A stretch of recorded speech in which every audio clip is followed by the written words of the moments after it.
တင်ကအခုကျွန်တော်ပြောပြမယ်အချက်9ချက်နဲ့ကိုက်ညီနေတယ်ဆိုရင်ငရုတ်သီးကိုလုံးဝရှောင်တာဒါမှမဟုတ်နည်းနည်းပဲစားမှာဖြစ်ပါတယ်အဲ့တော့ငရုတ်သီးဆိုတာကအမှန်ကကျန်းမာရေးအတွက်ကောင်းတယ်ဒါပေမဲ့အလွန်အကျွံစားပြီဆိုလို့ရှိရင်ပုံမှန်လူတစ်ယောက်တောင်မှဘေးဖြစ်စေပါတယ်အခုကျွန်တော်ပြောပြမယ်အချက်9ချက်နဲ့ကိုက်ညီနေတယ်ဆိုရင်တော့လုံးဝရှောင်တင်တယ်ဒါမှမဟုတ်နည်းနည်းလေးပဲစားတင်တယ်အဲ့တော့ကိုယ့်ရဲ့ယောဂအခြေအနေမှာမူတည်တယ်နည်းနည်းပဲစားလို့ရလားလုံးဝရှောင်အောင်မလားဒါတော့ဆရာဝန်သိချာမေးရမှာဖြစ်ပါတယ်အများအားဖြင့်လည်းအခုကျွန်တော်ပြပြမယ့်အချက်9ချက်ကလုံးဝရှောင်ရင်တော့ပို့ပြီးတော့ကောင်းပါတယ်အဲ့တော့ပထမချက်ကအစာအိမ်မှာအနာဖြစ်တဲ့အခါမှာသို့မဟုတ်အစာအိမ်ရောင်တဲ့အခါမှာဖြစ်ပါတယ်အဲ့တော့ငရုတ်သီးကအစာအိမ် acid ကိုထွက်တာကိုအားပေးတယ်ပြီးတော့ငရုတ်သီးရဲ့သဘာဝကပူတယ်အဲ့တော့ငကိုထဲမှာအစာအိမ်ကရောင်နေတယ်ရင်ပူနေတဲ့လူကငရုတ်သီးစားလိုက်တဲ့အခါမှာပိုဆိုးပြီးတော့ရင်ပူတဲ့ဝတ္တနာပို့ပြီးတော့ခံစားမှာဖြစ်ပါတယ်အဲ့တော့ bite တွေပို့ပြီးတော့အောက်မယ်အခက်မသိလို့ရှိရင်ဒါသွေးယိုပြီးတော့ဝမ်းမဲသွားတာမျိုးထိဖြစ်နိုင်တယ်ကော်ဖီလိုအန်နာမျိုးထိဖြစ်နိုင်တယ်ဒါကြောင့်မလို့အစာအိမ်ရောင်တယ်အစာအိမ်မှာအနာဖြစ်ရင်လုံးဝမစားသင့်ဘူးဒုတိယအချက်ကကြတော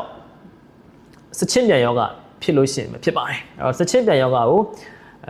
GERD လို့ခေါ်တယ်ဒါအတူကောက်ပေါ့နော်အဲ့တော့စချင်ပြန်ယောဂလို့ပဲကျွန်တော်ပြောမယ်အဲ့တော့စချင်ပြန်ယောဂဆိုတာက acid တွေကအပေါ်ကိုတက်ပြီးတော့နော်ဒီအစာရည်ကနေပြီးတော့အပြင်ထွက်တာပေါ့နော်အပေါ် esophagus လို့ခေါ်တဲ့ဒီအစာရည်မျိုးအပေါ်ထိရောက်လာပြီးတော့အပေါ်ထိတက်လာပြီးတော့လူဒုက္ခပေးတဲ့ယောဂဖြစ်တယ်အဲ့တော့ရင်ပူတယ်နော်ဒီရင်ဝါမှာပူလောင်တယ်လို့ခံစားရတယ် acid ထွက်တာများတာပေါ့နော်ရုပ်သီးကအဲ့လိုပဲ acid ထွက်တာကိုများစေတယ်အဲ့တော့ပိုဆိုးတာပေါ့ငကိုယောဂကုန်တိုင်းက acid ထွက်တာများပြီးတော့ဒီအပေါ်ကိုတက်နေတဲ့အချိန်မှာငရုတ်သီးကသွားပြီးတော့စားမိတဲ့ခါမှာ acid ထွက်တာပိုများပြီးတော့သူ့ရဲ့ဝေဒနာပိုဆိုးစေတယ်နော်အားကြောင့်မလို့စချင်ပြန်ယောဂရှိပြီလို့ပြောရင်လည်းငရုတ်သီးကိုရှောင်သင့်တယ်တတိယချက်ကကြတော့လေကောင်းယောဂရှိရင်ဖြစ်ပါတယ်အဲ့တော့လေကောင်းယောဂဆိုတာကဒီစဝတ်တစ်ဝိုက်မှာသွေးကြောထုံးလေးတွေဖြစ်တဲ့ယောဂပေါ့နော်အဲ့တော့ကျွန်တော်ငရုတ်သီးစားပြီဆိုလို့ရှိရင်ငရုတ်သီးအများကြီးစားလိုက်ပြီဆိုလို့ရှိရင်အိမ်သာတက်တဲ့အချိန်မှာစဝတ်တစ်ဝိုက်မှာပူတယ်နော်အဲ့တော့ဒါဒီငရုတ်သီးရဲ့ပူလောင်တဲ့ဂုဏ်သတ္တိကြောင့်ဖြစ်ပါတယ်အဲ့တော့ကိုကငကိုတဲကမှလေကောင်းကရှိနေတဲ့ဟာကိုအဲ့လိုမျိုးငရုတ်သီးစားမိမှဆိုရင်လေကောင်းဝေဒနာပို့ပြီးတော့စိုးစေနိုင်တယ်ဒါကြောင့်မလို့လေကောင်းရှိရင်လည်းရှောင်သင့်တယ်ဒါမှမဟုတ်နည်းနည်းပဲစားသင့်တယ်နော်ဒါတော့ဆရာဝန်အနေနဲ့သိချာတိုင်ပေးရမှာဖြစ်ပါတယ်နောက်တစ်၄ခုမြောက်ချက်ကကြတော့ဒီ IBS ပေါ့နော်ဒါကဘာလဲဆိုလို့ရှိရင်ဦးနဲ့ဆိုင်တဲ့ယောဂတစ်ခုပဲအဲ့ဒါဖြစ်ပြီဆိုလို့ရှိရင်လည်းသူကဝမ်းခဏသွားတာမျိုးဖြစ်တတ်တယ်အဲ့ဒါငရုတ်သီးရဲ့သဘောတဘာဝကလည်းသူကဝမ်းခဏသွားစေတဲ့အာနိသင်ရှိတယ်အဲ့တော့ပိုဆိုးတာပေါ့နော်အားကြောင့်မလို့ဝမ်းပို့ပြီးတော့သွားနိုင်တယ်တကယ်လို့ဆရာဝန်က IBS ရှိနေပြီပြောလာပြီဆိုလို့ရှိရင်ငရုတ်သီးကိုရှောင်သင့်ပါတယ်နောက်တစ်အချက်တစ်ခုကကြတော့ဒီလက်တလုံးမှာအစာအိမ်ဦးလန်းကြောင့်ခွဲစိတ်မှု